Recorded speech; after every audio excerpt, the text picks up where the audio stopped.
మీ తరపు నుంచి నా తరపు నుంచి అందరి తరపు నుంచి కూడా ముందుగా వారికి శుభాభినందనలు తెలియజేసుకుంటా ఉన్నాను. ముందుగా మీ అందరికీ కూడా ఒక 4-5 నెంబర్స్ అంకెలు చదివి వినిపిస్తాను.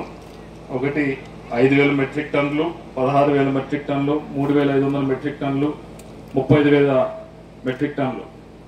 ఏ ఎంపీ గారు మాట్లాడమంటే ఏది బ్యాగ్ తీసుకొని అంకెలు చదువుతా ఉన్నారా అనుకుంటా ఉన్నారా? ఇవన్నీ కూడా నర్సరావుపేట పార్లమెంట్కి సంబంధించి గత సంవత్సరం కాలంలో మనం మార్కెట్ యార్డుల ద్వారా సరుకు కందులైతే ఏమి, శనగలైతే ఏమి, పసుపు అయితే ఏమి, మొక్కజొన్న అయితే ఏమి, ఇవన్నీ కూడా ఇన్ని మెట్రిక్ టన్నులు మన మార్కెట్ యార్డుల ద్వారా మనం కొనడం జరిగింది. ఎంఎస్పీలు ఇచ్చి కొనడం జరిగింది.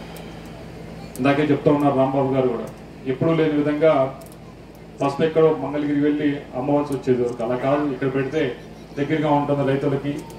మళ్ళీ అక్కడికి వచ్చేసి మీరు క్వాలిటీ టెస్ట్ చేస్తారు. ఇదంతా దుగ్గిరాల దాకా వెళ్ళి అక్కడ క్వాలిటీ టెస్ట్ అయ్యి అక్కడ అమ్మగా మళ్ళీ వెనక్కి వచ్చే ఇబ్బంది లేకుండా ఇక్కడే దగ్గరగా ఉంటే కనుక మీ అందరికి కూడా వెసులుబాటు ఉంటుంది కదా అని చెప్పి పసుపు కానీ ఎప్పుడూ లేని విధంగా పత్తి కూడా సిసిఐ ద్వారా దాదాపుగా సెప్టెంబర్ ఆఖరి వారం దాకా ఎప్పుడూ లేదు. ఇప్పుడు ఇదివరకు ఎప్పుడు ఏదో జూన్ జూలై కల్లా మూసేవారు. అలా కాదు, ఈసారి కరోనా ఉంది, వేరే ఇబ్బందులు పడతా ఉన్నారు రైతులు అని చెప్పి వారిని పట్టుబట్టి మరి సిసిఐ చైర్మన్ బాంబేలో ఉంటే ఆయనతో కూడా మాట్లాడి మేము ఈసారి మన పార్లమెంట్ సంబంధించి అయితే దాదాపు సెప్టెంబర్ చివరి దాకా కూడా పత్తిని ఈసారి కొనిపెట్టే కార్యక్రమం చేశాం.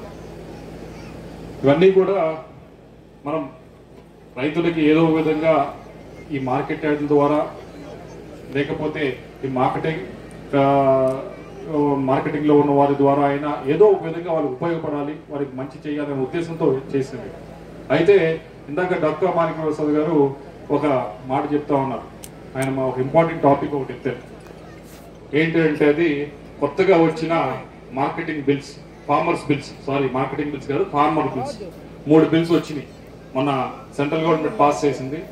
దాని మీద అదృష్టం బాగుండి నేనే పార్లమెంట్ లో మా పార్టీ వైపు నుంచి మాట్లాడవలసిన అదృష్టం కూడా వచ్చింది. నేను మాట్లాడటం కూడా జరిగింది. దానిపైన మన దేశంలో వచ్చే బిల్స్ అన్ని కూడా, వచ్చే లాస్ అన్ని కూడా లా ఎప్పుడైతే రాస్తారో దాంట్లో మంచి మంచి ఐడియాస్ తోనే రాస్తారు, కానీ అది ఇంప్లిమెంట్ అయ్యేటప్పుడు కొద్దిగా ఇబ్బందులు జరుగుతూ ఉంటాయి. అయితే ఈ 3 బిల్స్ లో ఉన్న ముఖ్యమైనవి ఏంటి అంటే, ఒకటి ముందుగా ఏదైతే ఇప్పటిదాకా మార్కెట్ యార్డ్లోనే అమ్ముకోవాలి, ఒక దగ్గరే అమ్మాలి రైతులు, అది కాకుండా రైతు అనేవాడు ఎక్కడైనా అమ్ముకోవచ్చు అనే వెసులుబాటు ఒకటి కనిపించడం జరిగింది.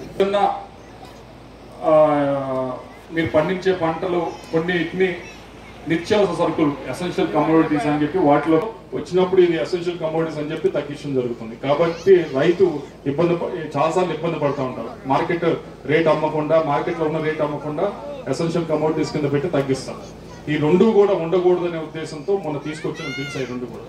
దీనివల్ల కొన్ని నష్టాలైతే చాలా మంది చెప్తా ఉన్నది ఏంటి అంటే నష్టాలు. దీనివల్ల ముఖ్యంగా ఇప్పుడు ఏదైతే మార్కెటింగ్ కమిటీల వల్ల ఈరోజు చాలా ఉత్సాహంగా వీళ్ళందరూ కూడా పదవి స్వీకారం చేశారో, మార్కెటింగ్ యార్డులు కానీ మార్కెటింగ్ కమిటీలు కానీ పెద్దగా అంత వారికి పని ఉండదేమో అని చెప్పి చాలా మంది కూడా బయట చెప్పే విషయం. ఎందుకంటే రైతు అనేవాడు మార్కెటింగ్ యార్డ్కి వెళ్లకుండా బయట అమ్ముకునే పరిస్థితి వస్తే పెద్ద మార్కెటింగ్ యార్డ్లో పనిచేసే వారికి లేదా కమిటీలో ఉండే వారికి పెద్ద పని ఉంటుంది అనేది అందరూ అనుకునేది. అందుకే చెప్తా ఉన్నాం, ఇందాక మనం పెట్టేటప్పుడు లాస్ తయారు చేసేటప్పుడు చాలా మంచి ఐడియాస్ తో మనం తయారు చేస్తాం, కానీ ఇంప్లిమెంట్ అయ్యేటప్పుడే కొద్దిగా అవన్నీ కూడా ఇబ్బందులు ఉంటాయి. మనం అందరం చూసాం జిఎస్టీ వచ్చినప్పుడు ప్రపంచం మొత్తం జిఎస్టీ బాగా ఇంప్లిమెంట్ అయింది.